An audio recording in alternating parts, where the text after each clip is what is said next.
The New York Jets can't run the football. But why? Let's break down the All-22 and find out together. Let's go. What is going on, everybody? It's Luke here from Play Like a Jet, and we're back in the film room with another All-22 breakdown, and today's is not so fun. We're going to break down the New York Jets running game and what exactly is going wrong. Against the Vikings in London, they ran the ball to the tune of 2.6 yards per carry. That's abysmal, and it's a team effort. Let's start with the very first snap of the game, and it's just a mess. Schematically, I don't love the play, but I want you to focus on the right tackle, All-22. He's trying to string the defensive end along the line of scrimmage. As we let this roll, look how he just gets thrown to the ground, and there's the defensive lineman in the hole to tackle Breece Hall. This is just not good enough. Freeze it right here. He is laying on the ground behind Tyron Smith, the left tackle. He is just thrown out of the play, and there is no opportunity for Breece Hall to find any space. In conjunction with that, scheme's an issue on this play. Have a look at Simpson, the pulling left guard. He's going to meet the linebacker in the hole. He loses the leverage battle, and he's getting pushed back into the lap of number 20, which kicks him inside. But to make matters even worse, look at Alan Lazard. He has an impossible job here. He's trying to get to the backside linebacker. There's no way he can do that. There's no way he can affect this block, and it's just a complete and utter mess. This is the fault of Nathaniel Hackett, of Simpson, but also Olu-Fashanu. There are so many things going wrong for the Jets in the running game, and this is just the first play against Minnesota. But I've got some bad news for you. It did not get any better for Gang Green. On this occasion, they're going to take a leaf out of the Vikings book. They're going to try this wide zone wineback split action type play.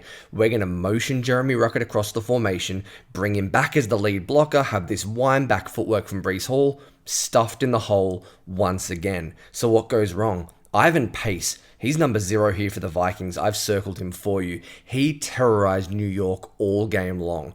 Look at him shoot the gap here. It's an impossible block for Bates. You can't ask him to block the blitzing linebacker, so it becomes Jeremy Ruckert's responsibility. He's meeting first force. Well, he also whiffs. He blocks Bates, and there's 2 Minnesota defenders there to hit Breece Hall. This isn't an issue as far as scheme. This is called all the time in the NFL. It's been super productive for the Broncos and Vikings. I've broken it down in previews the last 2 weeks, but the Jets cannot execute. This is because the tight ends did not do their job. They have 3 of the worst run blocking tight ends in football. It's abysmal. On top of poor O-line blocking, it's another reason why the Jets cannot run the rock.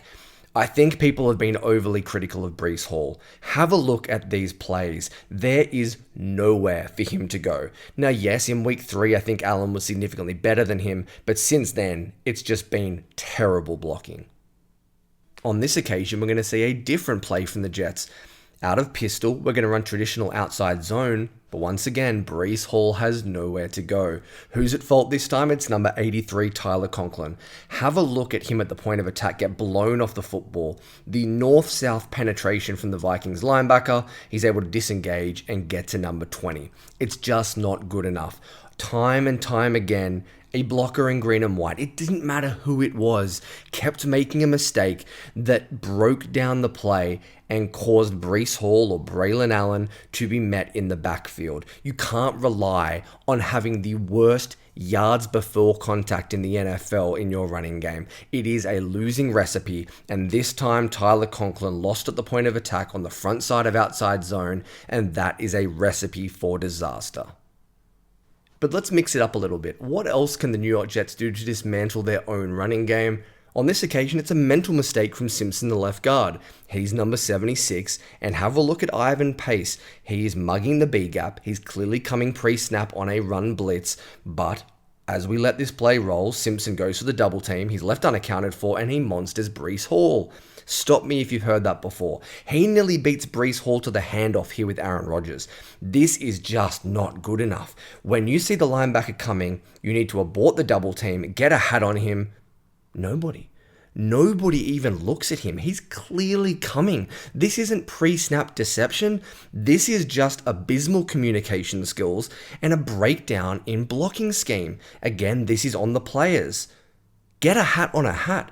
You cannot have Breece Hall running into contact 5 yards behind the line of scrimmage. Did you know that in 2024, the New York Jets are averaging the worst yards before contact in the NFL? That stat is a direct reflection of the O-line, and they've been terrible. And to finish the video, let's have a look at a couple of reps from Brendan Bates because he struggled mightily as the Jets' third tight end. Crucial snap. It's 4th down. The Jets need to convert. But off the snap, Bates goes in sift motion. He whiffs his block and Braylon Allen is met in the hole. This execution is just terrible. He takes a poor route across the formation, doesn't even lay a hand on this linebacker. Now, he does a great job getting north-south, avoiding the block, but it is just terrible technique from Brendan Bates. And it's a huge stop for Minnesota. It just sums up the Jets' running game. But to make it even worse, later in the game, Nathaniel Hackett goes back to the well. We're going to flip the play, this time from under center. It's a different look. I get it. But Bates didn't execute the first time. What makes you think he's going to execute here? Let's let it roll. What do you know? It's a very similar outcome for Breece Hall. It doesn't matter that the play is flipped. He gets confused at the point of attack. It just gets danced around by the edge, and he just annihilates Breece Hall. This is the second whiff out of the exact same running look from the New York Jets, from the exact same player in Brendan Bates, but Nathaniel Hackett tries to run it again. That is very poor play calling, but it's even worse, a execution from number 84. So guys, there you have it, an all-22 breakdown of the Jets' abysmal running game against the Vikings. I'm not sure how much you saw through your fingers, but it was tough viewing.